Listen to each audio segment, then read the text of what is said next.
of all, welcome everybody. See, to start, I like you to think, or I like you to ask you to take 5 seconds and to think about something that made you smile today. 5 seconds to think about something that made you smile today. Got it? Let me see if I can open the chat and see your reactions. You can type it here. My students, my kids, and my cat, right? My students too. Lots of teachers, food, my kids, my son, my kitty, a song, you're right, music, you see? Coffee, a baby. Love babies. I have a mother of four. My dog, a friend. Right. So there are many things you see that make you feel happy, right? So that spark of positivity is exactly what today is about. How we can bring well-being to our English classrooms, you see. And when we think of learning, especially language learning, many people imagine effort or something difficult or memorization and maybe even of stress. But it doesn't have to be that way. See, and I'm going to show you how you can do it. My name is Andrea González. I'm an English teacher from Chile, as well said.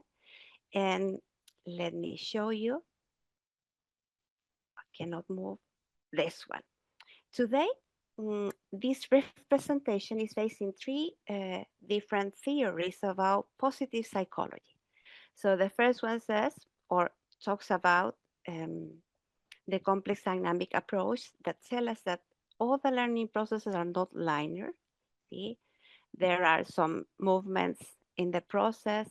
It's adaptive, it's messy sometimes, and unique for every learning. CDA reminds us that the students don't all progress at the same pace and that fluctuations and setbacks are part of growth. This shifts our focus as teachers from covering content to designing flexible, responsive lessons that honor each learner path. You see, they are unique and they need their own learning path. Then I mentioned Krashen monitor model, and he tells us that um, this process of learning requires emotional safety and a rich input. If the students feel anxious or judged or are safe or not welcome, their ability to acquire language is blocked. Emotional safety, therefore, is not optional. See, it's essential. And the PERMA model, Seligman's PERMA model, that says that learning is sustained by well-being.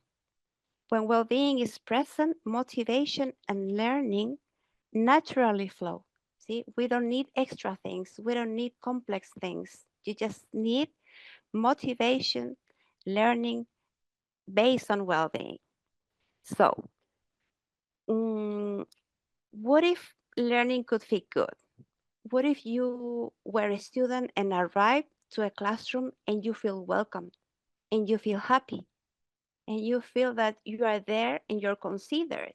You're not afraid saying, no, I don't like English. I think I'm not going to do it today. I really hope that the teacher doesn't ask me anything because I'm not ready. What if learning feels good? That is the question. How can you do it? How can you transform that? So, if learning is dynamic, needs emotional safety, and is fueled by well being, how do we put this into practice? With PERMA model.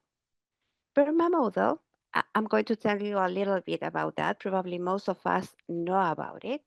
But PERMA model is based on five different aspects, you see. First of all, a positive emotion. We need to provide positive emotions to the students. We need engagement. We need relationships. We need meaning and accomplishment. So why? When students feel joy, when they feel curious, and there's humor in your classrooms, uh, it's not just an enjoyable lesson, you see. They actually strengthen memory and support deeper learning. When students experience disengagement, they lose track of time. They are not thinking about, okay, is the class going to start? Or we just have, I don't know, 10 more minutes and we're done. They are fully absorbed in meaningful tasks, and that stretch their skills without overwhelming them. What about relationships? When when trust between teachers and peers creates an atmosphere and emotional safety, students feel free to take risk and use the language. See, they are ready to there to speak. They are ready to there to be part of. Something very important is the meaning. Learning becomes more powerful when it connects, you see, with students' lives, cultures, and identities. Giving English a personal and relevant purpose is the key of having a meaningful class. An accomplishment. When you celebrate small wins, you build confidence and you build motivations. Helping students believe they can grow and succeed in their language journey is key for them. But all these theories that you, as I said before, you have probably seen before, um, I want you to I want to bring them, I don't know, down to earth, you see, with one classroom tool that it's called the Wild Chile card game. At first glance, it's just a deck of cards, right? There you can see 8 animals, Chilean animals, that it's based on 16 Chilean animals. However, this game is been carefully designed to embody CDA, Krashen, and PERMA in action. The game, as you can see, has 6 different type of cards. This is what makes it special. Students choose the activity type. That choice is not just a game mechanic. It's central, but really is central to well-being. When students can decide how to participate, they feel safer and immediately more engaged. From a CDA perspective, this respects the uniqueness of each learner's path because some prefer reading, others drawing, other movements. See, there's no single right way forward. And I'm going to stop here for a while because sometimes we think that the students have skills that cannot be used in our language classroom or in our ELT classrooms, but that could be wrong because sometimes we say, well, you see, he likes drawing, that he can draw in my class. He can feel welcomed. He can be part of my class too. Why not? He loves acting. So probably he's not going to choose the card mm, read, read and draw because he likes acting and he's good at that. So that's something that we have to consider. Welcome all of your students. No one, none of your students have to be left behind. Then, from Krashen's view, the choice is going to lower the affective filter. Students engage with input in the mode that feels safest and most meaningful to them. Whether, as I said, through listening, through acting, through reading, so language acquisition can flow more naturally. And through PERMA, choice fosters well-being directly because choosing is something far for them. There you have a positive emotion. When they are being absorbed in an activity they selected, it's because they are engaged. When there's peer respect and they celebrate each other's choices, see, they nurture their relationship.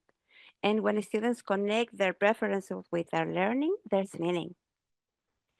Success feels more authentic when they choose the path. And there you have achievement. So, in short, giving students the power to choose transforms this activity, seen as an obligation or activity from the class, into an experience of joy, safety, and growth. And this is how it works. As you can see here, the first type of card, it's called watch and say. So students are going to watch the card and just name the enemy.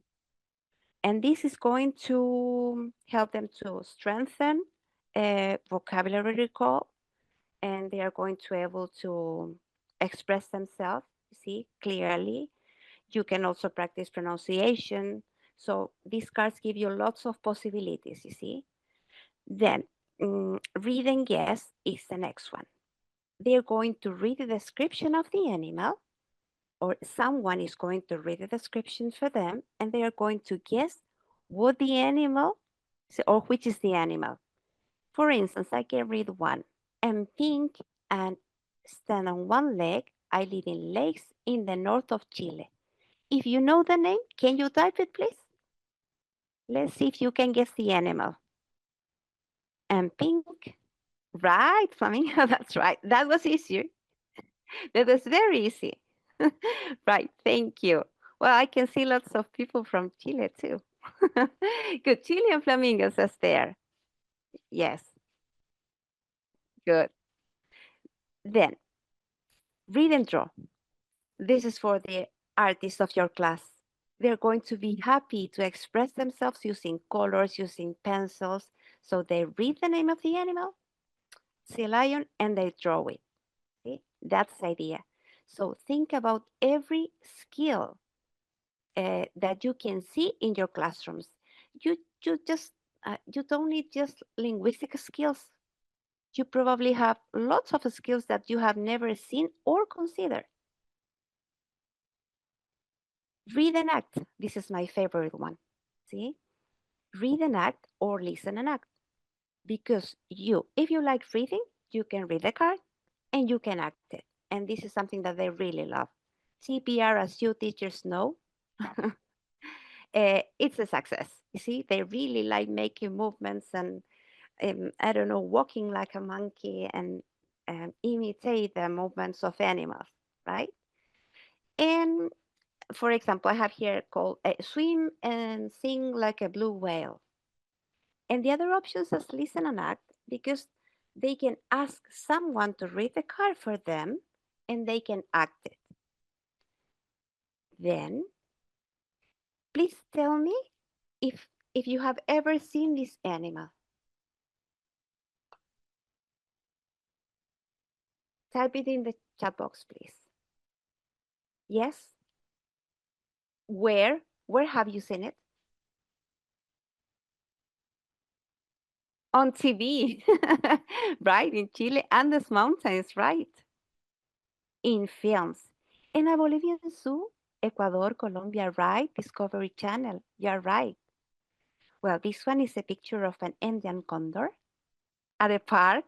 Really? Arequipa, Colca Canyon. Wow, that's fantastic. I'd love to see one. It's one of the biggest birds, right? Argentina. Yeah, I know. In forest documentaries. Well, I can see that you like nature too. And these cars are based on nature, are based on animals. It's sad to see them in parks. Yeah, you're right. It's so huge. It's enormous. And it's our national bird, and it's called Condor, you see? And thinking about the Condor, I remember that once we were playing this game card with some students, and one of the students, that student that is never I don't know, or never feels comfortable, see, to be part of the class, or is very shy, agreed to play and said, okay, teacher, I'm going to play this time. And he took the card, and the card said, fly like an Andean condor. At first, he hesitated. The room went silent.